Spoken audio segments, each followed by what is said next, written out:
Okay, where am I now? I'm in the Jordan River Valley. Just to give you some bearings, that green area way in the distance, can you see those buildings? And the greening over there, that is Jericho. Yes. You look down, you see some palm trees. There are the mountains of Judea. I just came down a minute ago. This is looking north. So if you have your map, your Bible map, I'm just south of Jericho. It's over there close to the Judean hills there, the cliffs. It's a very hazy day, as it often is in the summer. You see maybe more of Jericho in the distance, if you can make that out. Come around, and back that way is the Jordan River, or what is left of it. It's less than 10% of its original flow right now. They're trying to get that back up. If you can see those mountains through the haze, and even some of the plains in front of those mountains, you're looking at the nation of Jordan. That's the border in front of us, off in the distance, but that's the border between Israel and Jordan. If you come this way, maybe you can see just over the sand some blue. That is the Dead Sea. And now we're looking southeast. Those are the mountains of Moab right there. And so we're close to the lowest spot on the globe right now. The Dead Sea, if you keep on going down that way, south, through that haze, you'll get to the lowest spot. It keeps going down in inclination. That's the lowest place in the earth.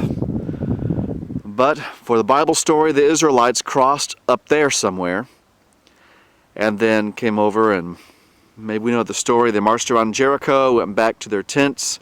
The next day came back out, marched around Jericho for 7 days, and then the seventh day, 7 times around Jericho, walls fall down, Jericho taken. A very different place than we've been, and a very unique place on earth. And we're looking basically due south right now. That's the Dead Sea. The mountains over there are Israel.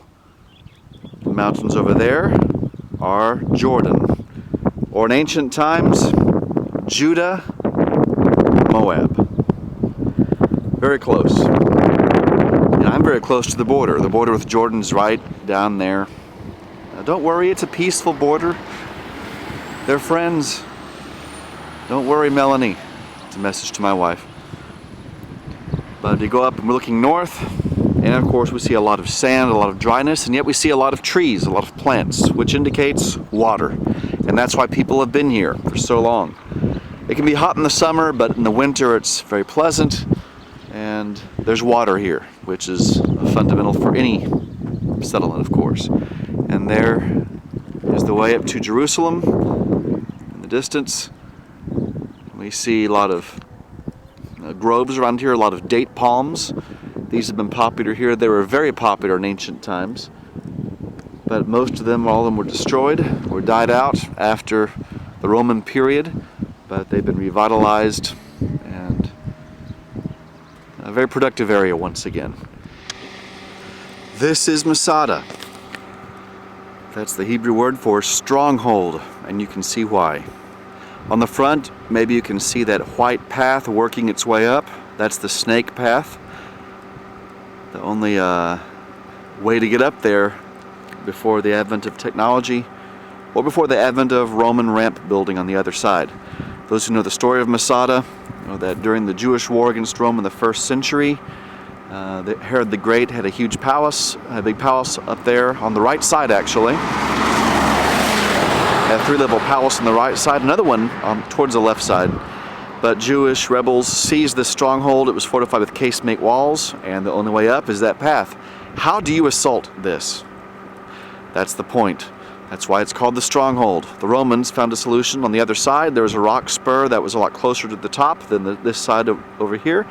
So they used Jewish slaves to build a ramp on the other side of it to get up to the top, moved up their battering rams, breached the walls, and Josephus tells us the Jews all killed themselves rather than surrender to the Romans. David probably visited here as well. There are some references to him when he was hiding from Saul, him going to the stronghold, which is somewhere around here by the Dead Sea. And this is the stronghold, and it fits terms. We can't prove it 100%, but I'd say it's likely David came here on a couple of occasions.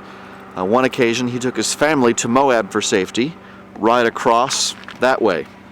And then he came back across. The Lisan Peninsula is right around here. It's that bit of land in your old Bible maps that kind of juts in, almost divides the Dead Sea into two parts. Today, you have to cut a canal through it to keep the water flowing because the water levels dropped so much. But that's a good crossing point in ancient times, that peninsula. And right over there is the land of Moab, and David could come over here and hide from Saul and be secure from him in the stronghold.